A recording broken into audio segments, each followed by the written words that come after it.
جو سارے جاویا نہیں مولانا صاحب بہت اچھا خطاب کرن دے چلو اور راضی کرن دے اگر دیر تے ہوگی بسم اللہ الرحمن الرحیم الحمدللہ رب العالمین والعاقبۃ للمتقین الصلاۃ والسلام علی من کان نبیم و آدم و بین الماء والطین وآل بیتہ طیبین الطاہرین المعصومین اما بعد فقط قال اللہ تعالی تبارک فی کلامہ المجید بسم اللہ الرحمن الرحیم کل نفس ذائقۃ الموت صلوات بابا زبلن فرشی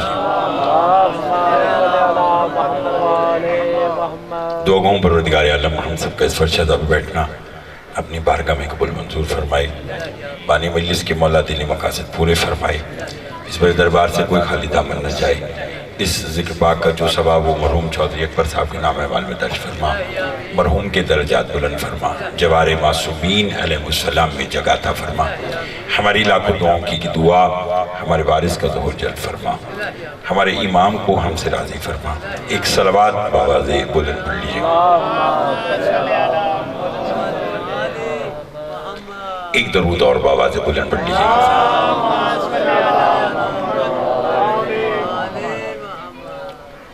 توجہ ہے بات شروع کی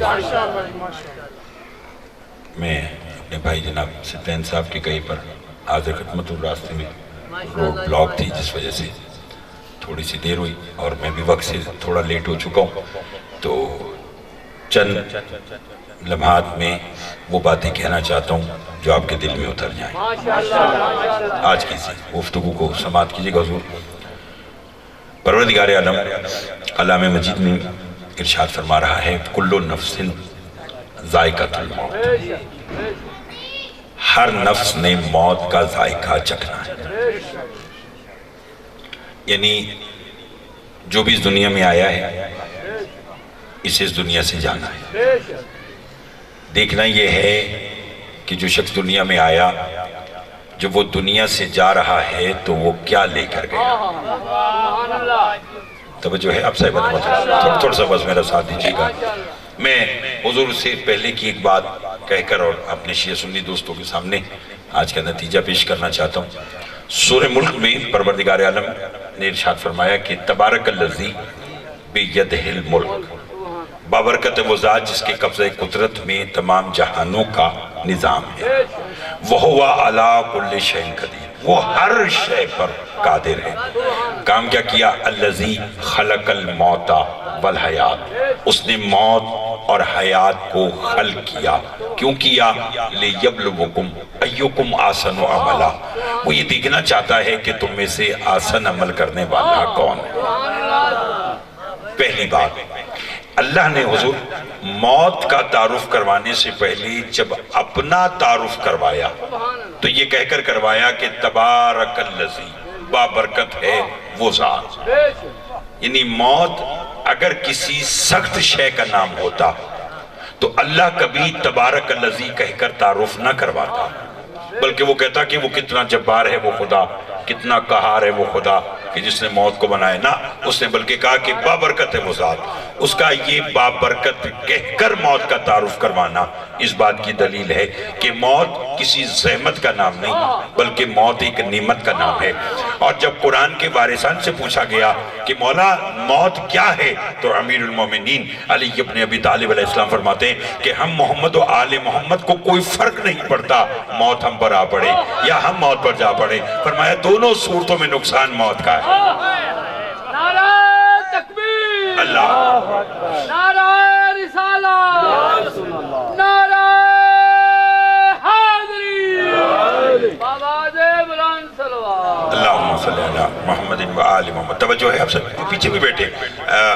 وقت سے زیادہ ظاہر ہے آپ بھی لیٹ ہو گئے ہیں تو زیادہ آپ کو تھکانا مقصود نہیں ہے جو کہ بھائی کا کہا تو میں حاضر خدمت ہوں تو حضور آئے تو میں چاہتا ہوں چند باتیں وہ کہوں کہ جو ان کے دل میں اتر جائیں گھبرائے ہوئے تو نہیں آپ صاحبان بس میرے ساتھ دیجئے گا تبارک الذی بیدہ الملک بابرکت وہ ذات جس کے قبضہ قدرت میں تمام جہانوں کا نظام ہے وَهُوَ عَلَىٰ كُلِّ شَيْءٍ وہ ہر شے پر قادر ہے کام کیا کیا خلق الموت والحیات اس نے موت اور حیات کو خلق کیا پڑھے لکھے لوگ بیٹھے ہیں شیعہ سنی صاحبان تشریف رکھتے ہیں اللہ نے پہلے موت کو گنا بے شک پھر حیات کو گنا. حیات کے بعد کوئی ہمارے ہاں حیات پہلے ہے، موت بعد میں. پروردگار تو نے موت کو پہلے کیوں گنا اور حیات کو بعد میں کیوں گنا؟ کا قرآن ضابطہ حیات ہے، جس کا جی چاہے پڑھ کے ہدایت پا جائے. اگر میں اللہ کہتا کہ میں وہ ہوں کہ جس نے حیات اور موت کو خلق کیا، تو کل کو کوئی غیر مسلم قرآن پڑھتا تو یہ کہہ کر رکھ دیتا کہ جو کرنا ہے اب کر لو، بعد میں تو موت ہی موت ہے. اللہ نے کہا میں نے پہلے موت کو رکھا پھر حیات کو رکھا، تاکہ دنیا کو علم ہو کہ جسے تم زندگی سمجھتے ہو وہ موت ہے، اور جسے تم موت سمجھتے ہو وہ زندگی. سبحان اللہ. توجہ چاہوں گا، بولے گا وہی جسے مجلس حسین علیہ السلام کے ذکر میں بولنے کی عادت ہے. باقی اب آپ سے بات کو سماعت کریں. میں ایک جملہ آپ کو عطیہ کرنا چاہتا ہوں.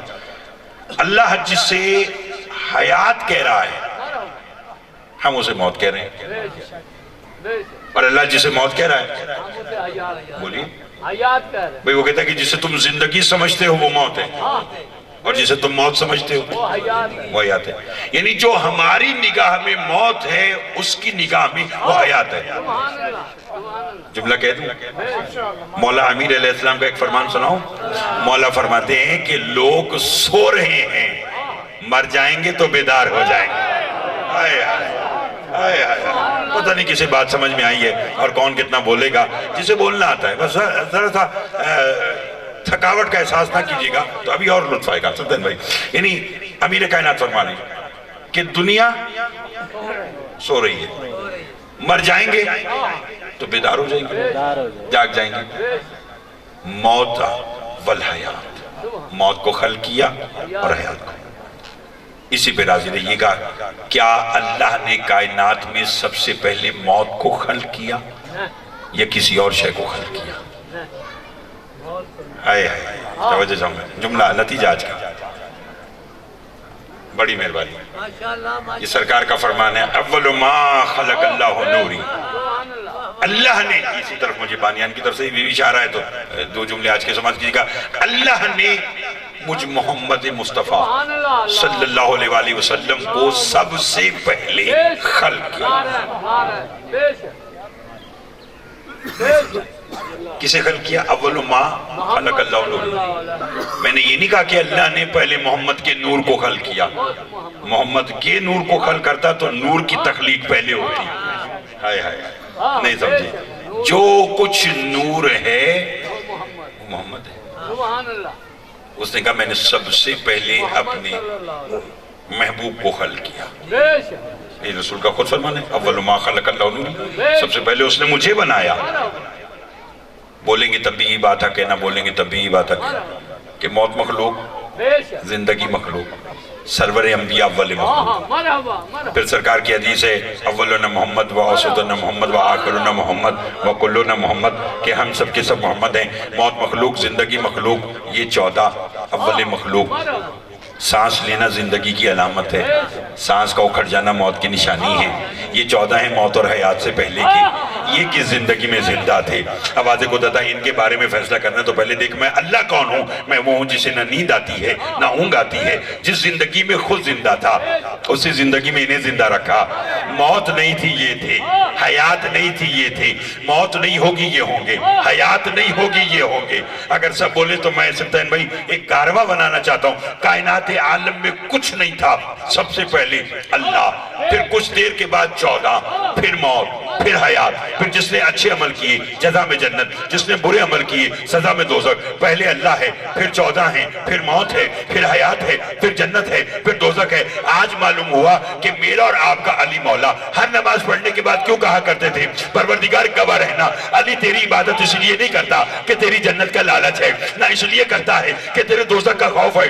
علی تو تیری عبادت اس لیے کرتا ہے کہ میں نے تجھے عبادت کے لائق پایا. اس کی وجہ یہ ہے علی اللہ کی اس وقت سے عبادت کر رہا ہے جب نہ جنت کا تصور تھا نہ جہنم کا وجود.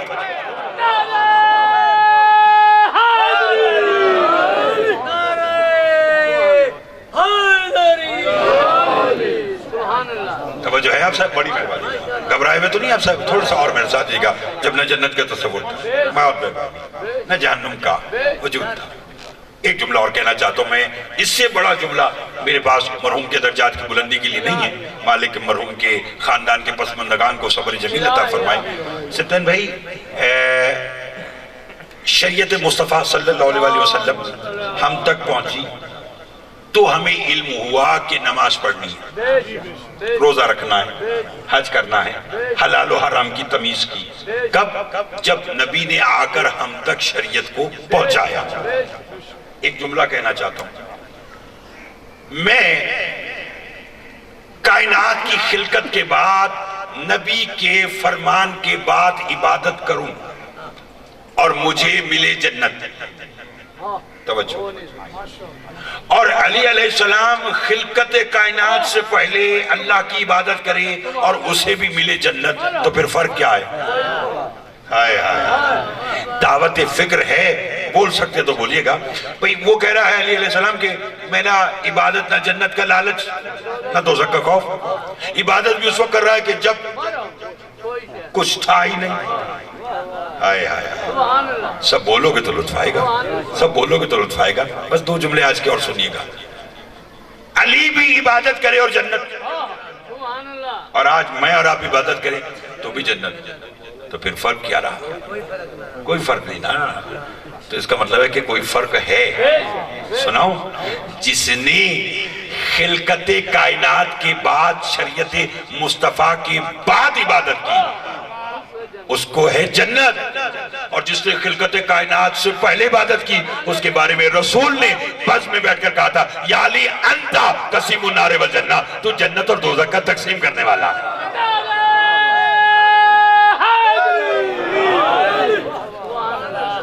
مہربانی جناب، بڑی مہربانی.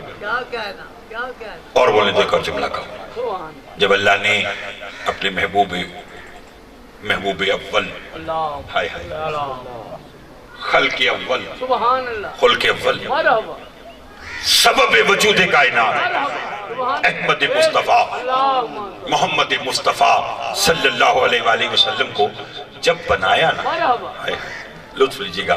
ایسی باتیں کبھی کبھی ہوتی ہیں، ایسی باتوں کے لیے ایسا ماحول ہونا ضروری ہے، اور میں اپنے اوپر واجب سمجھتا ہوں کہ جب شیخ سنی صاحبان بیٹھے ہوں تو بات وہ کی جائے کہ سب کے دل میں برابر کیوں تھا. جب اللہ نے اپنے محبوب کو بنایا، معصوم فرماتے ہیں، اللہ نے بناتے ساتھ ہی اپنے محبوب سے پوچھا، من آنا، میں کون ہوں. ہائے ہائے، پتہ نہیں اگلے جملے پر کون بولے گا. کیا فرمایا؟ من آنا، میں کون ہوں.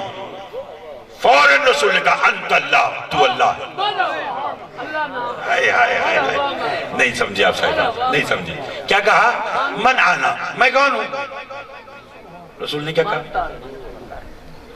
دیکھیے، پھر ایک جملہ کہوں، اگر سب بولیں کہہ دوں. جب اللہ نے جبرائیل کو بنایا تو پوچھا تھا، من آنا، میں کون ہوں. تو اس نے کہا، انا وانتا انتا، میں ہوں، تو ہے. اور رسول کو بنایا تو پوچھا، من آنا، میں کون ہوں. رسول نے کہا، انت اللہ، تو اللہ ہے. تو پھر ہوش کے ناخن لیجئے. جسے نہیں معلوم کہ وہ کون ہے، وہ سید الملائکہ جبرائیل اس کے پاس آ کر سینہ چاک نہیں کرے گا جس نے پہلے لمحے میں کہا ہو کہ تو اللہ ہے. اللہ اکبر، اللہ اکبر. سمجھو ہے آپ صاحب؟ گھبرائے میں تو نہیں ہے. لو سنیجیے گا، بدت ایجاد منانا، میں کہوں کہا انت اللہ، بولو تو اللہ ہے. بات پہلے سن رکھی ہو تو نہ بولیے گا. پہلی بار سماعت کریں تو بھی میرا حق نہ رکھیے گا. پھر میں منانا، بسم اللہ، میں کون؟ میں انت اللہ، تو اللہ ہے. اللہ کی جتنی صفاتی نام ہیں، جتنی بھی نام ہیں، اللہ نے وہ سب نام مخلوق کو دیے، ماں سوائے دو نام ہو گئے. لطف لیجیے گا، میں اس سے بڑھ کر شان رسالت کا جملہ ان تک نہیں پہنچا سکتا. اگر میں نے سمجھا دیا تو یہ بہت بولے. سارے نام اس نے دیے، دو نام ہیں جو اس نے کہا یہ نام میں کسی کو نہیں دوں گا. ایک اللہ سبحان اللہ اور ایک المتکبر. سبحان اللہ شاہ صاحب لطف لیجئے گا, لطف لیجئے گا. ایک اللہ اور ایک المتکبر. سبحان اللہ تکبر کرنے والا, بے شک غرور کرنے والا. بے شک پوری ہسٹری کو چیلنج ہے, مجھے کسی کا نام دکھائیں کہ کسی نے اپنا نام اللہ رکھا ہو. نہیں مجھے دکھائیں کسی نے اپنا نام متکبر رکھا ہو.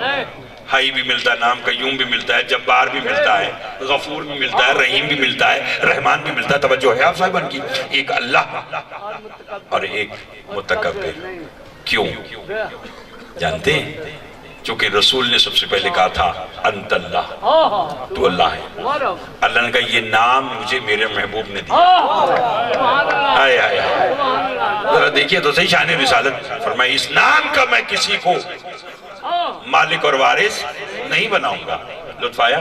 دوسرا متکبر, تکبر کرنے والا. کیوں کہ جب اللہ نے معصومین کو دنیا میں بھیجا نا, اور انہوں نے اپنے اختیارات اور کمالات اور معجزات دکھائے, تو جبرائیل نے آ کر کہا کہ اللہ کہہ رہا ہے محمد و آل محمد سب کچھ کرنا, بس تکبر نہ کرنا. کیوں؟ فرمایا اس لیے کہ تم ایسی کروڑوں کائنات بنا بھی سکتے ہو, بگاڑ بھی سکتے ہو. تکبر بس مجھے جچتا ہے. تم سب کچھ بنا سکتے ہو, اپنے جیسا مصطفیٰ نہیں بنا سکتے, اپنے جیسا مرتضیٰ نہیں بنا سکتے. توجہ ہے آپ صاحبان کی. اس لیے یہ دو نام ہیں. تو جس کے صدقے میں کائنات بنائی اسے مصطفیٰ کہتے ہیں صلی اللہ علیہ وآلہ وسلم. اور جب اپنے محبوب کو بنایا تو بناتے ساتھ ہی دنیا میں نہیں بھیجا. توجہ ہے.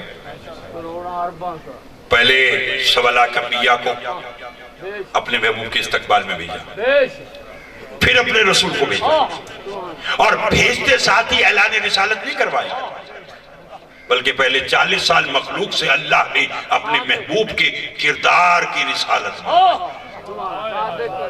نتیجہ لیجئے گا آج کا کیا کروایا.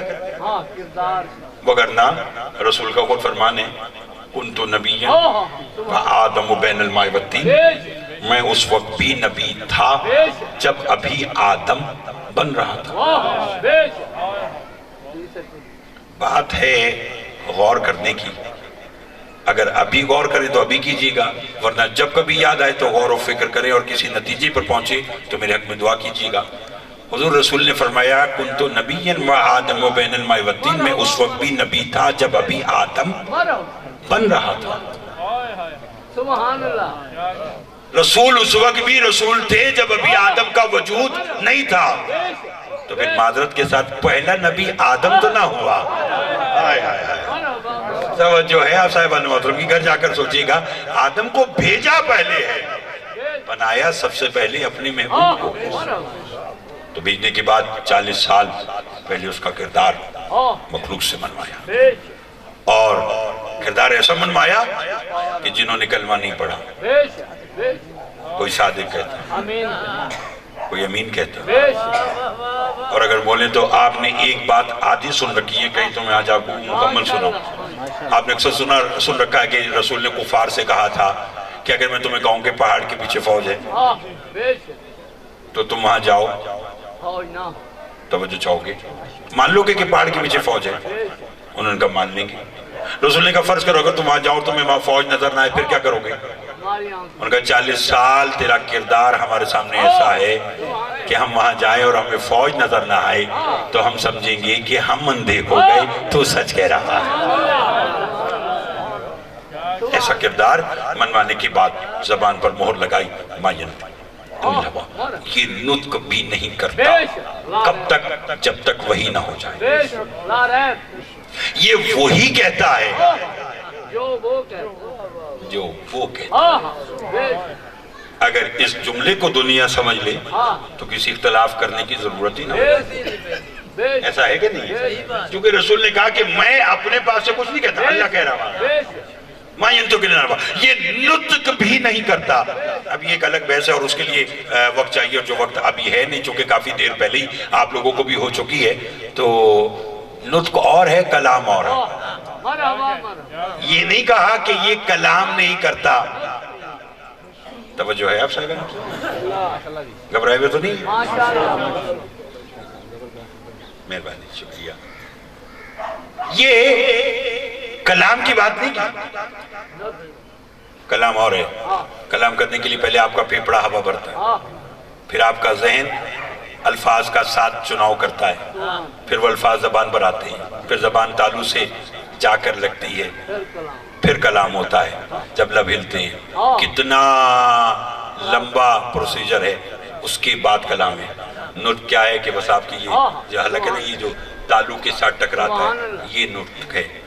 اللہ نے کہا کلام دور کی بات, یہ نطق بھی اس وقت کرتا ہے جب میں اللہ چاہتا ہوں. یہ اپنے پاس سے, مجھے خبر نہیں کہ اگلے جملے پر کون بولے گا اور کون خاموش رہے گا, لیکن میں بات دلیل کے ساتھ کہنا چاہتا ہوں. فرمایا یہ نطق بھی نہیں کرتا کب تک کہ جب تک وہی نہ ہو جائے. یہ وہی کہتا جو میں اللہ چاہتا ہوں. اب اللہ نے چاہا کہ رسول کہے الفاطمہ تو بذات منی, تو یہ کس نے چاہا؟ یہ اللہ نے چاہا کہ رسول کہے سیدہ میرا ٹکڑا. اللہ نے چاہا کہ رسول کہے انا و علی من نور واحد, تو یہ اللہ کی مرضی ہے. اللہ نے چاہا کہ رسول کہے الحسن والحسین سید الشباب اہل الجنہ. توجہ چاہوں گا کہ حسنین جوانان جنت کے سردار ہیں. تو یہ کس کی مرضی ہے؟ یہ اللہ کی مرضی, جس نے اپنے محبوب کو بھیجا, جس نے اور پھر یہ اللہ کی مرضی کہ اس نے کہا کہہ دے حسین منی اللہ وَأَنَا من الحسین, حسین مجھ سے ہے اور میں حسین سے ہوں. اور پھر حسین نے بھی بتلایا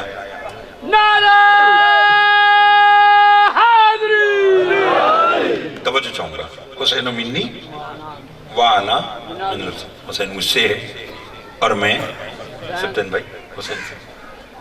ایک جملہ کہوں, 57 ریاستوں کا مالک تھا یزید, 61 ہجری میں. سینکڑوں لوگ اس کی بیعت کر چکے تھے, تخت اس کے پاس, تاج اس کے پاس, دولت اس کے پاس, حکومت اس کے پاس, ہر کچھ اس کے پاس تھا. ایک حسین علیہ السلام بیعت نہیں کر رہے تھے تو اس کی نیند کیوں حرام تھی؟ نتیجہ ہے دعوت فکر ہے. بول سکتے تو بولے گا. اسی پہ آج کی میں اپنی گفتگو کا اختتام کرنے لگا ہوں. میں نے کہا کروڑوں سینکڑوں افراد اس کی, ہزاروں افراد اس کی بیعت کر چکے تھے, ایک حسین بیعت نہیں کر رہے تھے, اس کی نیند کیوں حرام تھی؟ کیوں لوگوں سے خط لکھ کے کہلوا رہا تھا کہ مجبور کرو حسین سے کہو کہ میری بیعت کرے, میری بیعت کرے. کیوں؟ کہ وہ جانتا تھا کہ ہزاروں ہاتھ جو ہیں وہ بشر کا ہاتھ, حسین کا ہاتھ دین کا ہاتھ, حسین کا ہاتھ مصطفیٰ کا ہاتھ ہے. ہزاروں لوگوں کی بیعت بشر کی بیعت ہے, حسین کی بیعت دین کی بیعت ہے. کیونکہ وہ جانتا تھا کہ رسول نے کہا ہے حسین مجھ سے ہے اور میں حسین سے ہوں. اسی لیے اہل سنت کے ڈاکٹر طاہر القادری نے کہا کہ منظر میں وہ حسین سے بیعت کا طلبگار تھا, پس منظر میں وہ مصطفیٰ سے بیعت کا طلبگار تھا. اس لیے وہ چاہتا تھا, وہ جانتا تھا کہ یہ ہاتھ, اور جنہیں اب بھی سمجھ نہیں آئی کہ خواجہ اجمیر معین الدین چشتی کے وہ اشعار بھول گئے, شاہ است حسین, بادشاہ است حسین, دین است حسین, دی پناہ است حسین, سرداد نداد دست در دست جزید حقا کے بنا لا الہ. ان کا حسین نے سر دے دیا مگر باطل کے ہاتھ میں ہاتھ نہیں دیا, چونکہ جانتے تھے کہ یہ ہاتھ حسین کا ہاتھ نہیں, یہ مصطفیٰ کا ہاتھ ہے, یہ مرتضیٰ کا ہاتھ ہے. حسین نے کہا میں سر دوں گا, انکار کر دوں گا, بیعت نہیں کروں گا. تو چنیوٹ کے ایک اہل سنت شاعر ہیں ماسٹر زاہد, وہ کہتے ہیں میں تیرے عہد میں ہوتا, میں تیرے عہد میں ہوتا تو اے حسین ابن علی سب سے پہلے تیرے انکار کو سجدہ کرتا. اللہ, میں تیرے عہد میں ہوتا تو اے حسین ابن علی سب سے پہلے تیرے انکار کو سجدہ کرتا. اور حسین علیہ السلام نے یہی کہا تھا کہ میں اپنے نانا کا دین بچانے کے لیے, اس کے لیے جتنی بڑی سے بڑی قربانی دی جائے میں دوں گا. اور پھر دیکھیے نانا کے دین کو بچانے کے لیے حسین نے اپنی قربانی دی. تو حل جزاء الاحسان الا الاحسان, احسان کا بدلہ احسان ہے. تو اب رہتی دنیا تک دیکھیے حسین کا ذکر کیسے قائم ہے, حسین علیہ السلام کا ذکر بولیے کیسے باقی ہے. اور آپ دیکھیے کہ تین اس انداز میں بچایا. میں جب آیا اور مجھے اس مجلس کے لیے سفتین بھائی نے کہا، ان کا کہ جی وہ بھائی تھے اور ان کا انتقال ہو گیا. میں ان کا بڑا افسوس ہوا. کیا ہوا تھا؟ ان کا جی ان کا روڈ ایکسیڈنٹ. میں کہا اچھا اللہ انہیں جوارے. معصومین علیہ السلام میں جگہ تھا. دستور بھی یہی ہے کہ آپ کسی کے ہاں جب موت فوت پر جاتے ہیں تو آپ کا پہلا سوال یہ ہوتا ہے کہ مرحوم کو کیا ہوا تھا. ایسا ہے کہ نہیں؟ بچہ فوت ہو آپ یہ پوچھتے ہیں کیا ہوا. بوڑھا فوت ہو آپ یہ پوچھتے ہیں کیا ہوا. کسی جوان کا انتقال ہو، سینکڑوں روڈ ایکسیڈنٹ ہوتے ہیں، آپ گاڑیاں موٹر سائیکل روک کر پوچھتے نہیں کہ کیا ہوا، کیسے ہوا، کیا ہوا. یہی ہے نا، یہ اصول ہے زمانے کا کہ جہاں موت ہو وہاں پوچھا جاتا ہے کیا ہوا تھا. 10 محرم 61 ہجری سلطان کربلا خاک کربلا پہ بیٹھے ہیں. حسین اپنے ہاتھ سے اپنی انگوش سے خاک کربلا پر خط بنا رہے ہیں، کھینچ رہے لکیریں، اور حسین علیہ السلام اپنے آپ سے ہی گفتگو کر رہے ہیں جو حضرت میر انیس نے 2 مصروں میں کہی. عباس مر گئے، علی اکبر جدا ہوا، ہم سے کسی نے یہ بھی نہ پوچھا کہ کیا ہوا. اللہ اکبر، اجرکم اللہ. عباس مر گئے، علی اکبر جدا ہوا، ہم سے کسی نے یہ بھی نہ پوچھا کہ کیا ہوا. حسین فرماتے کوئی یہی پوچھ لیتا حسین تیرے اکبر کو کیا ہوا، تیرے عباس کو کیا ہوا. اور بھائی جان میں آپ کے غم میں برابر کا شریک ہوں. اللہ کسی بھائی کو بھائی کا دکھ نہ دکھائے اور پھر بھائی ہو عباس جیسا. اللہ اکبر. تو پھر کوئی حسین سے پوچھے کہ جب عباس فرات کی طرف جانے لگے نا تو حسین نے رو کر کہا عباس تیرے جانے سے حسین کی کمر ٹوٹ گئی. اللہ اکبر. تیرے جانے سے حسین کی کمر ٹوٹ گئی. میرا ایک سوال ہے، یہ بھائی کا بھائی سے پیار ہے نا ستین بھائی، جس کے جانے سے حسین کی کمر ٹوٹی ہو، اللہ جانے جب وہ زین سے زمین پر آیا اس وقت حسین کے ساتھ کیا ہوا ہوگا. میں نے وہ بھی پڑھ رکھا ہے کہ جب عباس زین سے زمین پر آئے اور حسین چلے نا اپنے بھائی کے لاشے پر تو حسین نے جو پہلا نوحہ پڑھا اس کا جملہ یہی تھا عباس تو نے زین کیا چھوڑی، آج کے بعد وہ آنکھیں بڑی چین سے سوئیں گی جو تیرے ڈر کی وجہ سے نہیں سوتی تھی. پھر حسین نے ماتم کر کے کہا مگر عباس آج کے بعد نہ میری زینب سوئے گی نہ میری سکینہ سوئے گی. شام کا بازار ہوگا، شرابی کا دربار ہوگا، 9 لاکھ کا مجمع ہوگا، علی کی بیٹیاں کھڑی ہوں گی، لوگ پتھر ماریں گے تو شہزادیاں رو کر کہیں گی مار تو لیا ہے ہمارے سروں سے چادریں نہ اتارو، ہم محمد کی نواسیاں ہیں، ہم علی کی بیٹیاں. مقام ظالمین پالنے والے ہماری اس عبادت کو اپنی بارگاہ میں قبول منظور فرما. اس مجلس کا جو ثواب وہ مرحوم چودھری اکبر صاحب کے نام اعمال میں درج فرما. مرحوم کے درجات بلند فرما. جوار معصومین علیہ السلام میں جگہ عطا فرما. پسماندگان کو صبر جمیل عطا فرما. جو بیمار ہیں انہیں شفا کاملہ عطا فرما. جو مقروض ہیں ان کے قرض عطا فرما. جو بے اولاد ہیں انہیں اولاد نرین عطا فرما. ہماری لاکھوں دعاؤں کی دعا ہمارے وارث کا ظہور جل فرما. ہمارے امام کو ہم سے راضی فرما. آخر میں مرحوم کے درجات کی بلندی کے لیے ایک سورہ فاتحہ تلاوت فرما دیجیے.